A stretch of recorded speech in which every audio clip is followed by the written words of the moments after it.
links for foreigners in South Africa become difficult due to rising of unemployment for the locals. Foreigners never get peace until the government of South Africa produce more jobs to its local citizens.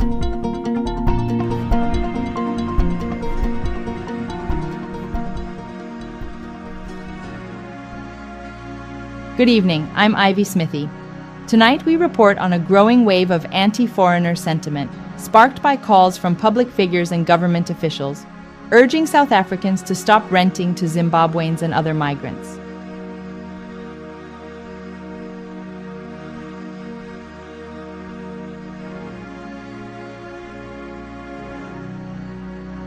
The question arises, and we must investigate also what is the law of South Africa says. How can a city in South Africa be 80% foreign nationals? That is dangerous.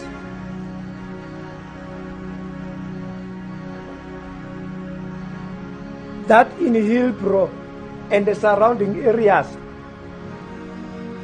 South Africans have surrendered their own city to the foreign nationals. The nation should discuss that particular question. You won't find South Africans in other countries dominating a city into 80%. Because if we do not debate that, that necessarily means the whole South Africa could be 80% dominated by foreign nationals. And the future president of South Africa could be a foreign national. We are surrendering our land. And it is not xenophobia. To talk truth, we fought for this land. From a white minority, we cannot surrender it to the foreign nationals. That is a matter of principles. We fought for this country, not only for us, for the generations of South Africans. The arms that are being used here in Hillbrow are arms of war, which are unlicensed. The hijacking of buildings here in Hillbrow is a sign of taking over power. The question of dominance of foreign nationals in illegal trading and also businesses that are here in Hillbrow is an economic sabotage that is taking place against our people that were supposed to be those that are running those particular businesses. We are facing here. Here's an in-depth look at the underlying causes, the impact on our communities, and a wider perspective.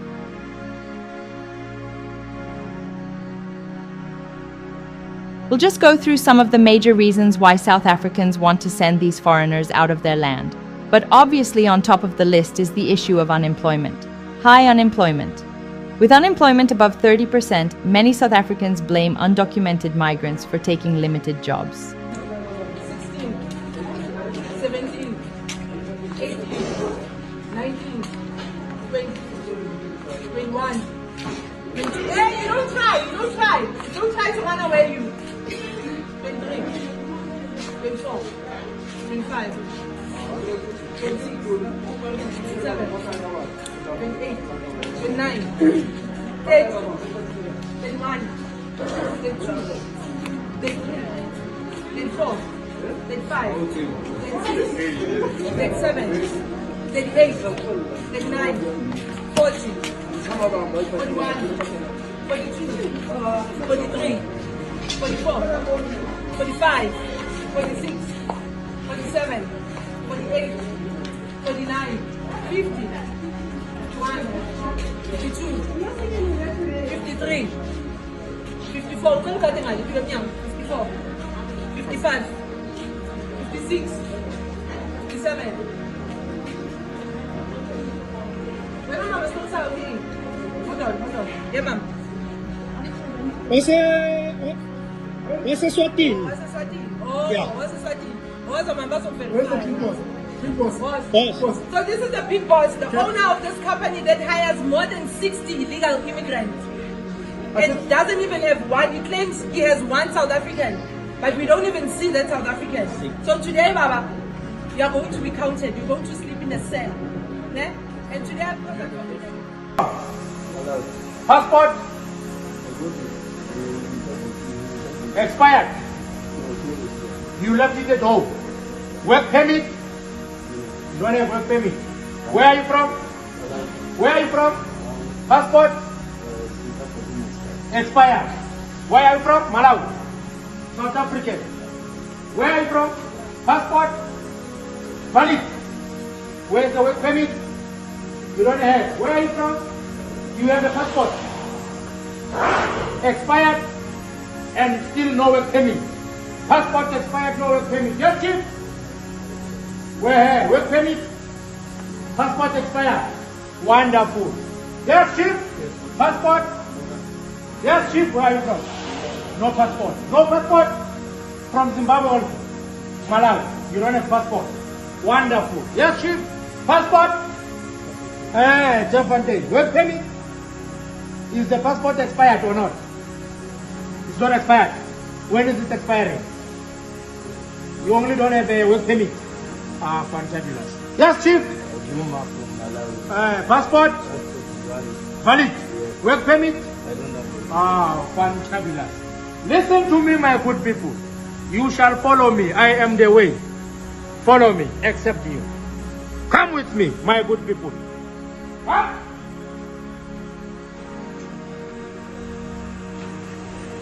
Come with me, my good people. Follow me. Follow me.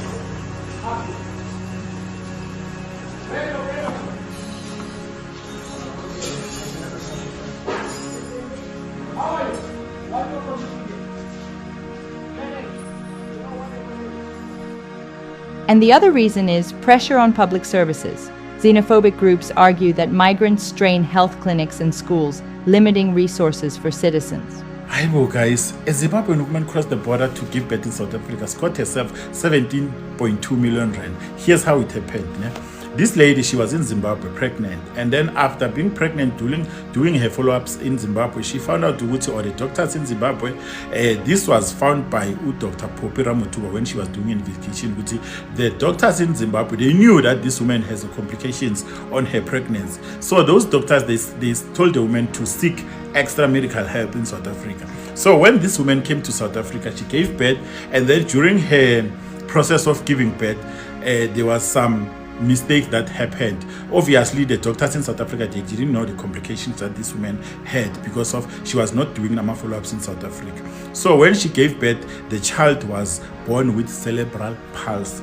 So now this woman, the court says, good, the Department of Health must pay her 17.2 million rand. Can you imagine? At home, start making arrangements for where are you going to get that baby from? Where are you going to deliver that baby? Because here you are not coming. Pretoria West, you are not coming. We don't want you anymore. Start making arrangements where you are going to deliver that child. Because here we don't want you. Yeah, you can go to Ramaphosa's house. He will help you deliver. Another point which was raised is the issue of crime accusations. While no conclusive national data links migrants to disproportionate crime, local narratives blame them for rising violence.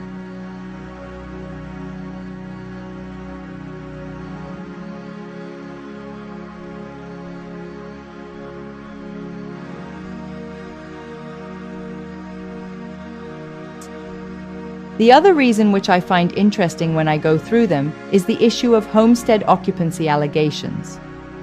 Activists cite migrants living in state-subsidized housing as evidence of unfair advantage. Let us watch this video before we continue with other issues raised. The question arises, and we must investigate also what is the law of South Africa says. How can a city in South Africa be 80% foreign nationals? That is dangerous.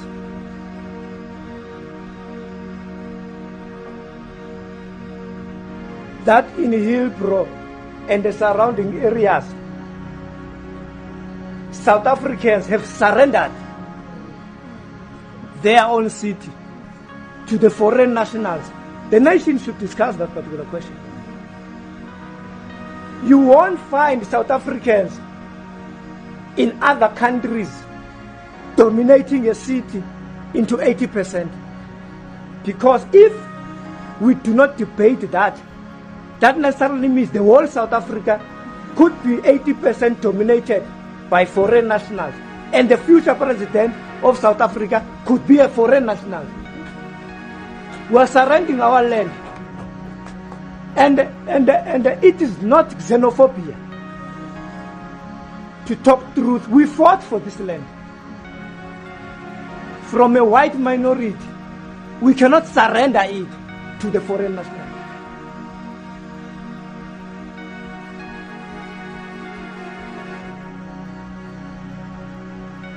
That was it, you just heard it from the horse's mouth.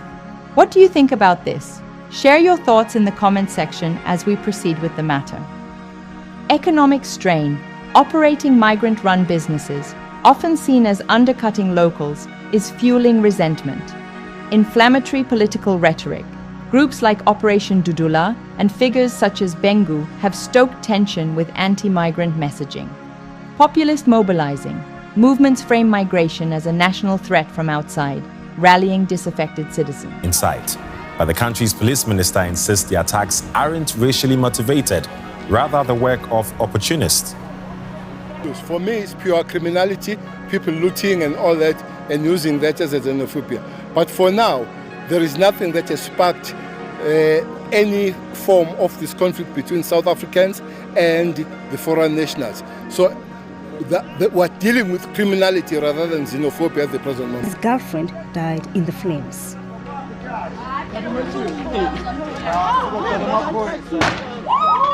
I say I don't have anything anymore.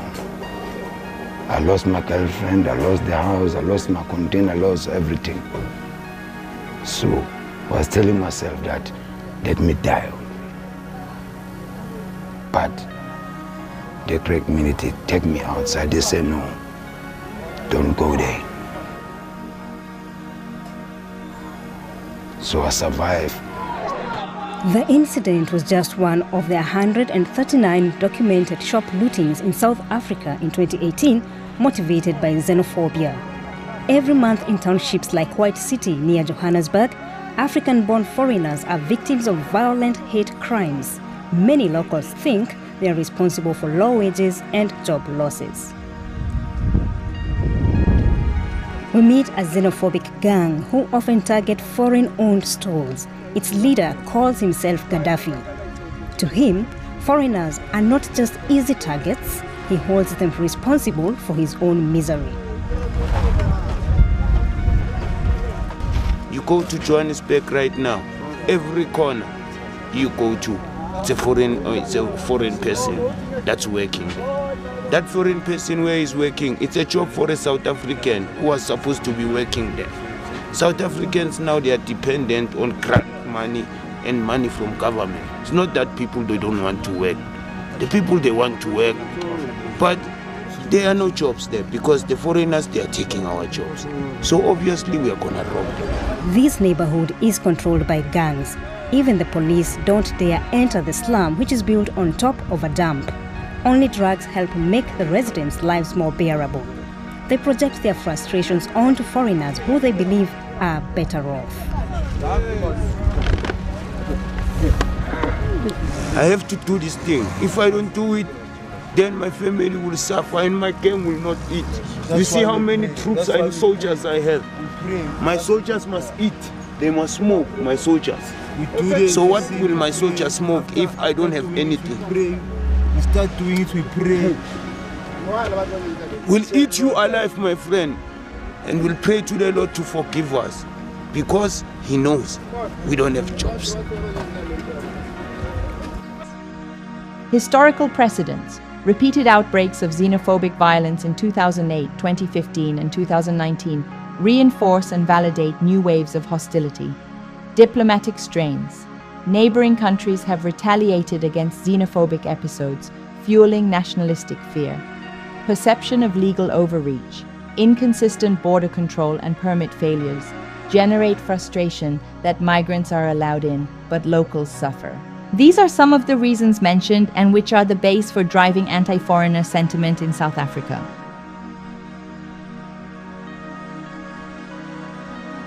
Talking of xenophobia is a term known by all African and feared by everyone because of it. Many lives were lost, many were wounded, crippled, and thousands were displaced. The major xenophobic outbreak was in May 2008. 62 died, and widespread displacement of foreigners, this was the worst of them. The last major wave occurred again in early September 2019 in Johannesburg, lasting 6 days, resulting in at least 12 deaths, thousands displaced, and hundreds arrested. Could this happen again? With rising nationalist rhetoric and xenophobic mobilization, experts and human rights groups warn it's only a matter of time, especially if authorities fail to enforce the National Action Plan against xenophobia. As Dailycast News, we have managed to interview a number of people. Zanele M., Johannesburg resident. Our clinics are always overcrowded. You wait hours and still can't get care. Locals are suffering. Thabo M., shop owner. Foreign-run spaza shops undercut us. They sell cheaper goods because they don't register. It hurts us. Maria N., Zimbabwean teacher. I teach here legally, pay taxes. I never take a South African job. I fill a shortage, but I'm seen as the problem.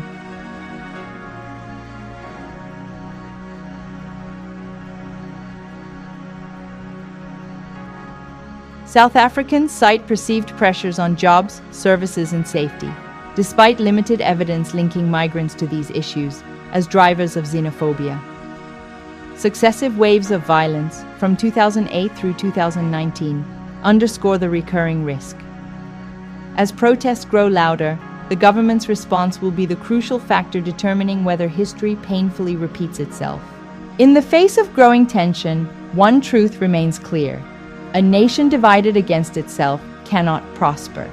South Africa stands at a crossroads between the lawful pursuit of economic justice and the dangerous pull of prejudice and violence. The challenge now is not just policy, but perspective. Will we protect the dignity of all, regardless of birthplace, or will fear write our future in fire? Until next time, I'm Ivy Smithy, and this has been the Daily Newscast, where truth lives and justice is pursued.